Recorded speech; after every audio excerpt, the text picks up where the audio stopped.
ကောင်မလေးတွေရမ်းစော့နေကြတဲ့ Platy ဆိုတာဘာကိုပြောရလဲစော့ရင်ရောဘာချိုးကျေးဇူးတွေရမှာလဲဆိုတာကိုသိကြတယ်ဆိုရင်စစ်စစ်ရဲ့ဗီဒီယိုလေးကိုစောင့်အောင်ကြည့်နော် Platy ဆိုတာက core strength နဲ့ balance ကို focus လုပ်ပြီးတော့စော့ရတဲ့ exercise တစ်ခုပါ so it's not about a heavy workout it's more about control and breathing စစ်စစ်တို့ကို guide ပြီးတဲ့ Platy ဆရာမလေးပြောလိုက်ပါတယ်ဒီ Platy ဆိုတာကဖြည်းဖြည်းနဲ့ပုံမှန်ဆော့ရတာပြီးွားရင် core ကိုအဓိကထားပြီးတော့ဆော့ရတဲ့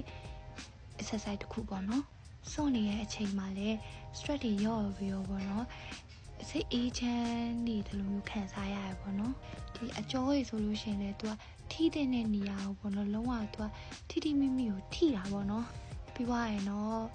ရှင်တို့အရန်ကိုစိတ်ဝင်စားတဲ့ body shape လေးကလည်းအရန်ကိုလှလာမှဖြစ်ပါတယ်စစချင်းမှာတော့နည်းနည်းလွယ်ပြီမဲ့နောက်ပိုင်းမှာတော့တစ်ဆင့်ပိုခက်လာပါတယ်ဒီခြေထောက်ကိုမြောက်ပြီးတော့စလုပ်ရတဲ့ exercise ကနေစပြီးတော့စစ်စီတိုင်ပတ်ပါပြီ။ကိုက်ပြပေးတဲ့ teacher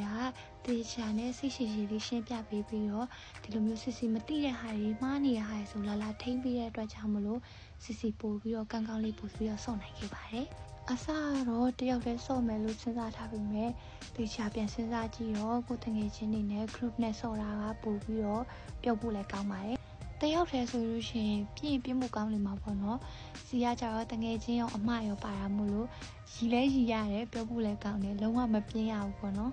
ဒါလေးကတော့ဒီနေ့စီသွားဆော့ခဲ့ရလေးပါ Thank you for watching see you guys in the next video bye bye